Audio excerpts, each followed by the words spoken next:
live from Brussels and Maastricht. It's ZN Live.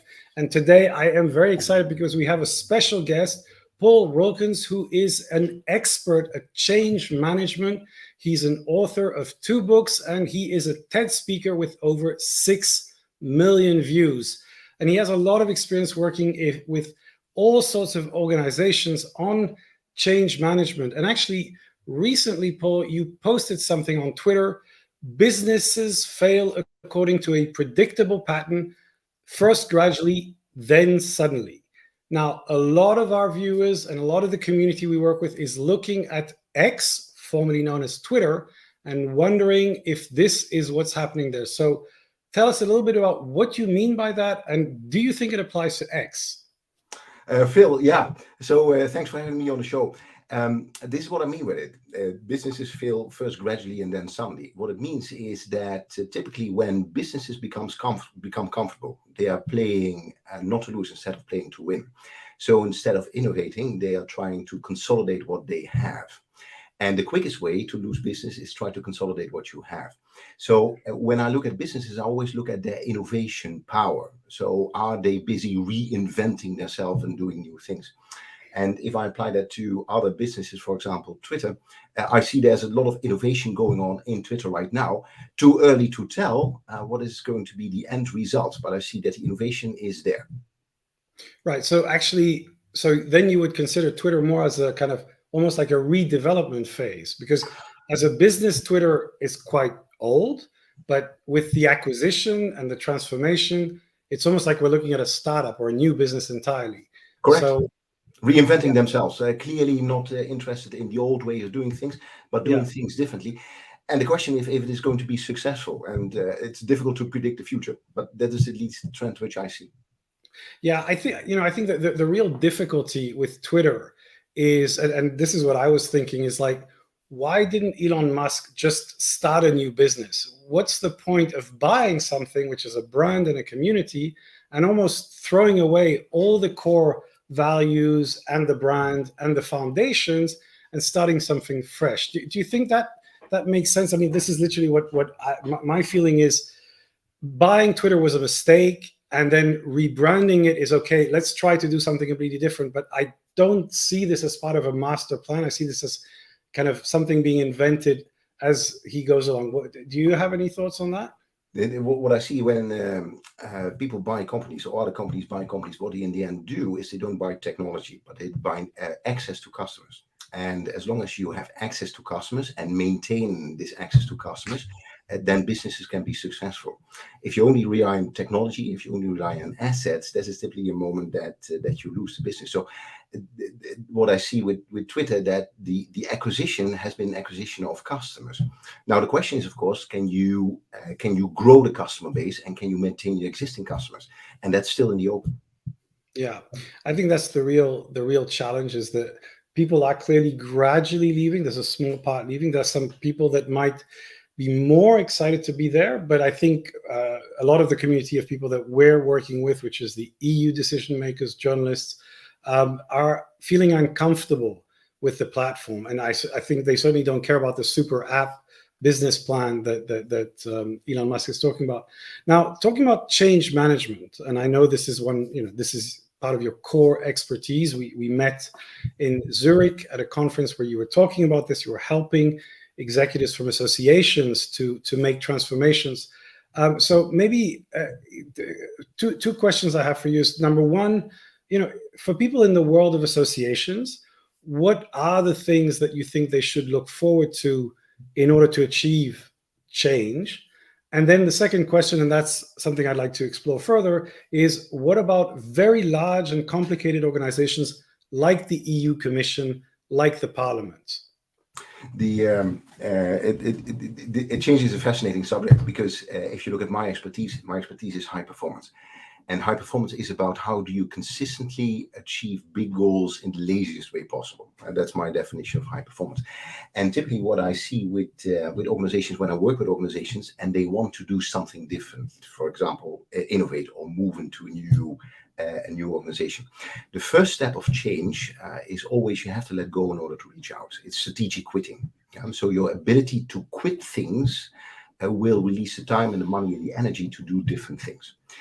So that is also one of the biggest mistakes that I often see organizations make, that they set out with new goals and new ideas or strategies without defining this is what we need to let go in order to release the time and the money and the energy and the resources to do different things.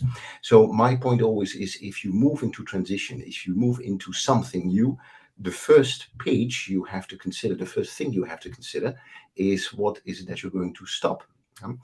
And once you start stopping things, all of a sudden you have time, energy, money left to do different things. And I think that's applicable to the EU as well. If you want to reinvent yourself as the EU, take the next step, you need to ask yourself, what is it that I need to take out right now, which actually masks the strength that I have as the EU? And this kind of thinking to take out is very difficult for organizations, because the core idea of any organization in the end is to grow itself. And this is a counterintuitive approach to becoming more successful, which is to do the opposite and shrink first in order to create the money, time, energy, resources to do different things. So you talk about high performance. Now, if you're the president of the European Commission, Ursula von der Leyen, I mean, how does she define performance? Because, in a kind of political entity, it's not always about achievement. It's not always about size. It's, first of all, it's about perception of success, I guess. And how would you help someone like Ursula von der Leyen define what performance looks like and advise her on what she needs to do? Because the election is coming up in 2024. Every institution, parliament, commission always needs to say, we're going to change things, we're going to improve things. They have to constantly come back with this message at every election. But of course, as you know, it's a political concept. It's not always about, we need to achieve more this and that. It's more like, and every country has a different interpretation of what is a good performance from the commission.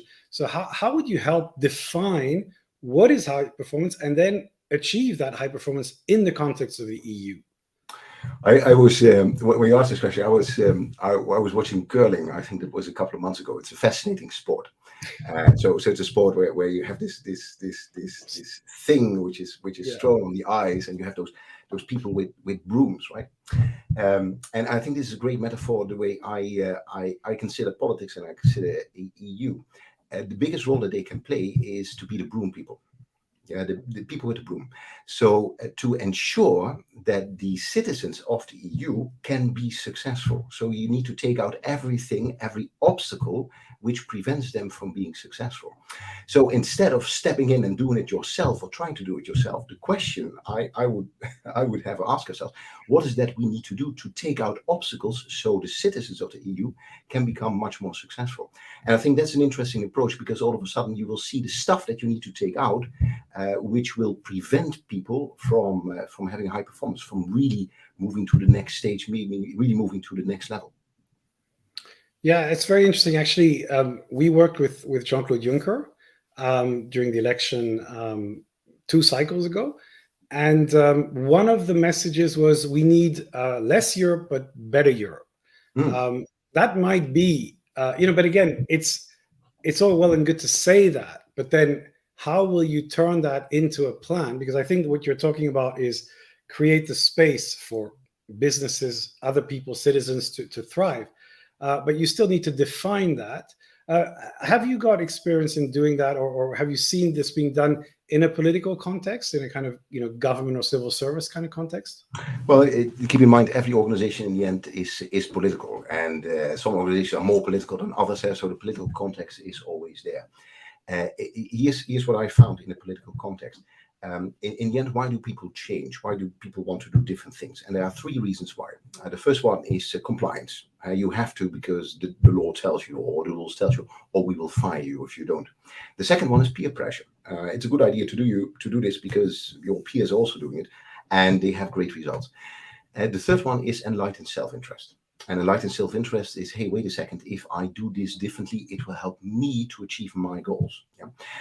The thing about change is that if you take away the pressure compliance or peer pressure, people tend to move back to their old behaviors. So the only thing that will really trigger sustainable change is enlightened self-interest. And then the question is, in political organizations, what is that you as senior leader can do to frame whatever change you want to catalyze in the terms of enlightened self-interest? If we do this, it's going to help you to achieve your goals as well, or get there with the least amount of effort, or you will get these benefits if you sacrifice. This part. And this framing is a very important part of leadership behavior. And I can imagine it is also a very important part of politicians to frame it in such a way that the what's in it for me is clearly defined. Yeah. Then there's a second part, and that's often forgotten in politics. The second part is that the most important rule, also in companies, but also in politics, is not so much the golden rule. Don't do to others, do unto others what you want others to do unto you. But the most important one is the silver rule. And the silver rule is don't do to others what you don't want others to do unto you. And that's an interesting idea also for politicians, because what I often see is they forget about that rule. And that's a core rule of human beings. So the question is not so much what is it that I need to do, but what is it that I need to stop doing in order to bring people on board and have them aligned with the vision and the goals that I want to achieve. Yeah, that's a very good point. And I think, maybe a good message for people thinking about this now is, think about what you shouldn't be doing, because I think a lot of politicians think that the more they do, the better. And so they just go into a lot of projects. And I think, I still think the Juncker message of less but better Europe is actually a smart one. How to execute it is, that's a different story. I also like your point about enlightened self-interest. I think that's the essence of a political campaign, because you're saying to people, look, vote for me because I'm going to serve your interests.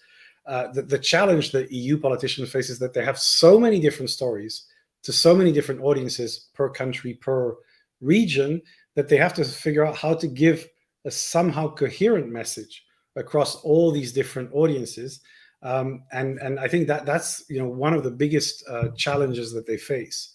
Now, I want to move for a minute to one change that we've all experienced as a society, which is, of course, COVID.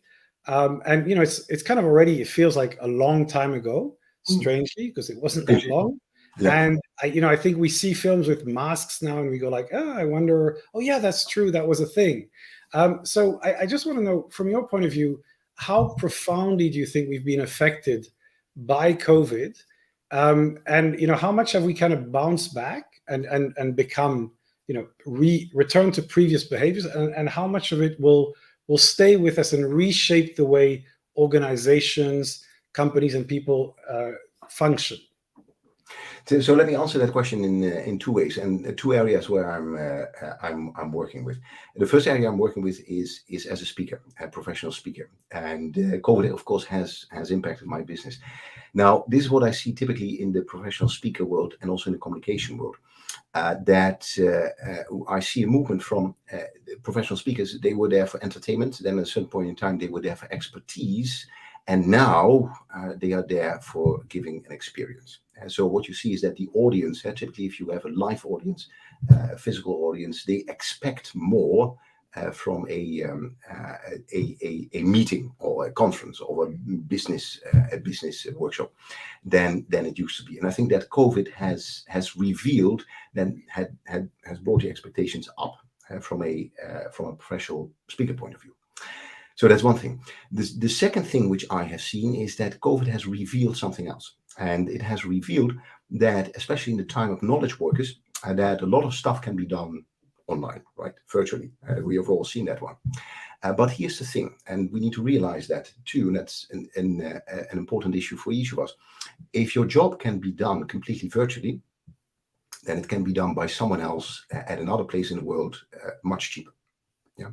So if you design your entire job, or if you see that your entire job is not about building teams physically, be somewhere, you run the risk of losing that job at a certain point in time. So that's the second thing which COVID has revealed. Yeah, I think it's as you said, we've seen. I would say clients understand better what what we could do in communication, in events. So using a combination of tools, not just presenting with slides, but actually interacting with people, having a conversation during the event, then after that continuing online. So I think that's one very interesting point. The thing I'd like to ask you, and actually maybe I can bring up the comment that Eileen just posted, which is, are we now, have we learned anything from this in terms of preparedness? I know that's a broad question, but what is your feeling? Are we better prepared for the next one? I think we are worse prepared for the next one. And the reason is that we have unlearned a lot of things.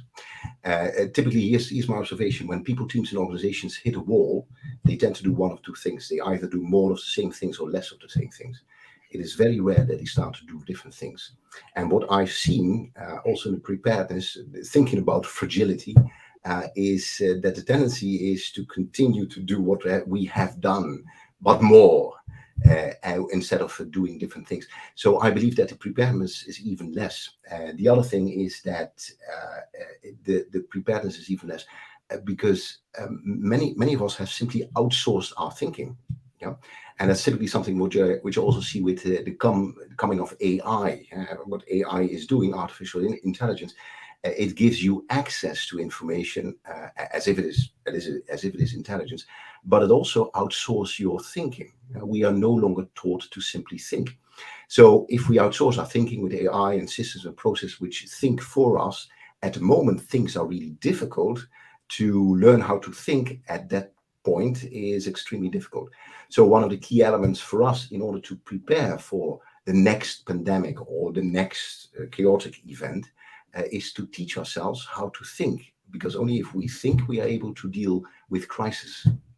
Absolutely. And I think, this is what we've been talking about a lot on this show and in the ZN network, which is mindset is critical, and constantly working to improve mindset, going to the gym for your brain is one of the core skills that we need to develop over time. I've developed the hyperthinking concept, which got a lot of traction during COVID. I think because people were concerned about that. Now, I want to come back to the question about the future and automation, outsourcing you talked about. So you said, if anyone can do your job from anywhere, you have to worry about it being moved to another location. Interestingly, for people working in the EU and in Brussels, if they have experience in Brussels, if they understand the makeup and the structure by having been here physically, they're able to bring value that can't just be outsourced to the other part of the world, because you need to understand cultural context, legal context, even if you're working remotely. So I think there's an interesting value add by understanding the specificity of the context. But in terms of AI, which you mentioned, this has been the big conversation buzzword over the last 6 months or more. And there's been a massive hype. I discussed that during that conference in Zurich. I see the hype starting to get a little bit exhausted. It's still there, but probably less impactful. So my question to you is, do you think that AI is truly as transformative as suggested?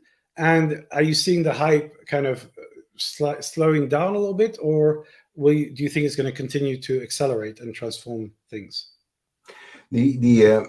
Also there, it's very difficult to predict the future from that perspective, and every prediction of the future by definition is wrong. Of course. But this is what I can see in a couple of scenarios and what I see with AI. It's a very useful tool, and there's many applications already in AI which are useful to bring organizations to the next level, to operate more efficiently, for example. So that's one thing about AI, and I don't see that trend. I don't see that slowing down any time, because we are moving into all kind of different applications for AI. So I think that's one thing. The second thing, it will transform business as we know it. In how far this transformation will go, we have to wait and see. But for example, one transformation is that standard way of thinking, standard operating procedures will probably be done by machines, because they are much more consistent. Like we have automated our manufacturing as well, as much more consistent, and AI will automate some of our thinking as well. Then the third thing, what is going to happen, and that means for us individuals, it means that those individuals who will benefit from this trend are those individuals who can do one or two things. They either are able to build a system and processes where AI can be applied. For example, if you are a radiologist and a medical field, you give input how AI can help program AI or the machines to do the diagnosis of a patient. That's a very helpful, that's a very useful skill to have. So that's one skill set. The second skill set is for those who have maintained a capability to think. Yeah, so haven't outsourced their thinking to AI. Because here's the thing: whenever there is a chaotic event, a black swan, something which is unpredictable, it's not the AI that's going to solve it. It's the brain power of people who are able to think which are going to solve it. Yeah. So the huge opportunities for all of us when AI is moving forward in society is again our capability of dealing with the uncommon and the non-obvious. Yeah, I think it's very, very interesting observations. We're seeing, in our organization, we're using AI, we're applying it, we're testing it. And, my first takeaway is it's not as easy as it sounds. And, that if you believe the stuff that you see on social media, on LinkedIn, it's like, 12 things that you can use an AI to blah, blah, blah, to do this super fast, very easy. It's not true. It's actually quite difficult at this point to take AI tools and use them to create good content or to help with content or to disseminate or to analyze. So everything currently requires real thinking, expertise, trial and error before you start getting a result that approaches something useful. So it's not a magic bullet yet. But my feeling is that the hype is going to continue plateau and then diminish.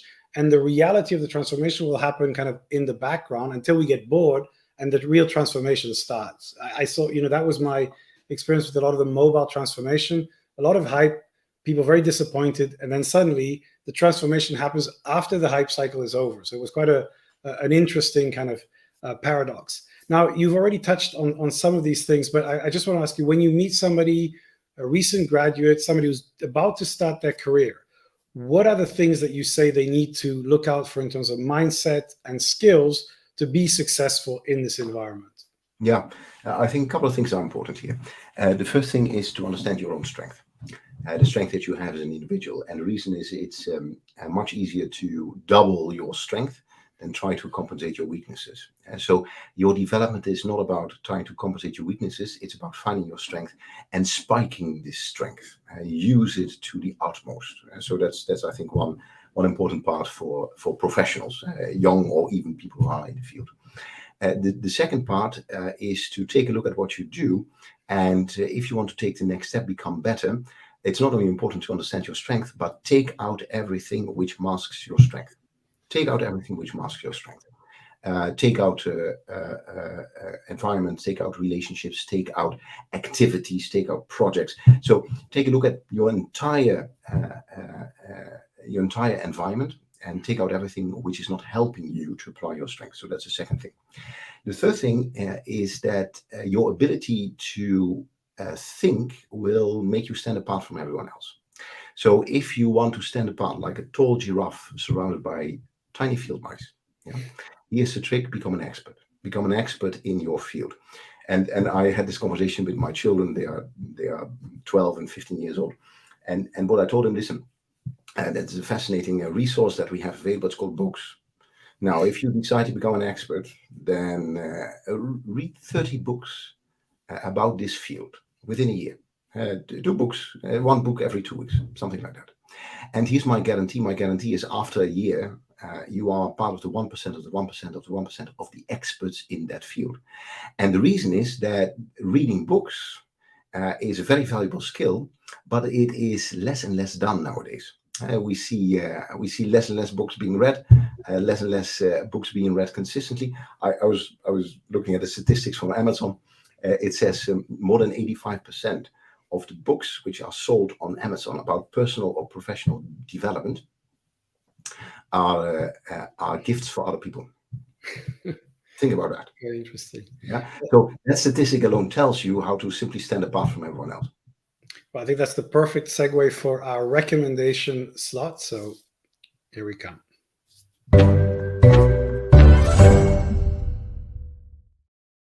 So talking about books, what are your recommendations for people to read or watch? Well, yeah, I got to the first one is Anti-Fragile, Nassim Taleb. I think he's a very interesting writer, and he is writing about making organizations anti-fragile. Yeah, not only robust but anti-fragile. And his point is, in order to become more robust, the trick is to take out stuff, and that's the philosophy also when it comes to high performance. It's not about more and better and faster and going to the next level, but it's about taking out everything which is not attached to your strength, which masks your strength. And I think that's a great book, great insight in order to do that. The second book is The Delusion of Crowds, The Delusion of Crowds by William Bernstein. And that's a book which tells about how now and then in history humanity goes raving mad. And it tells us that the crowd wisdom can be a dangerous thing because we can all be wrong. And one of my TED Talks is why the majority is always wrong. And I was talking about innovation. And my point was, if you want to innovate, it's not about doing the obvious. It's not about digitalization and sustainability and AI and stuff, because everyone else is doing that. But it's about organizing the non-obvious, which is breaking industry norms. And that's also the point, and that's a great example, an historic example. If you want to stand apart like a tall giraffe by tiny field mice, the trick is to do stuff that others don't do, to break industry norms. And this is how you stand apart. So it's a great reminder that greatness is in all of us. Absolutely. Well, those are great recommendations. I'm actually going to recommend a business book, which I'm sure you're familiar with, it, High Output Management by Andy Grove. Basically one of the classics, very old book, but it talks about the bare principles of management and execution. And I think, I would build on or challenge a little bit what you said about, differentiation, which I think is critical. However, good execution is much harder than people, I think, often assume. And, I think getting people to know how to execute on a strategy intelligently is, I think, one of the prime skills you're looking for in managers. What I love about Andy Grove is his boiled egg metaphor. If you haven't read about it, check it out. It's basically how to identify your boiled egg in your production scheme and looking at a little restaurant and focusing on that thing you can't move, but you need to get right, or then all the other things don't really work. But I think he talks about very simple and very interesting principles. The second thing I want to do is give a shout out to diasporavote.eu, which is a platform that basically focuses on bringing voices of diversity with Europe.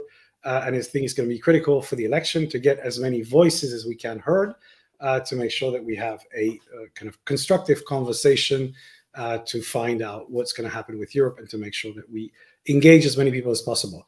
So, Paul, thank you so much for being with us, and thank you so for these really, really great insights. Looking forward to continuing the conversation online, and have a fabulous weekend. We will see you more online later. Thank you very Wonderful. much. Great to be on the show. Thanks. Thank you very much. Bye.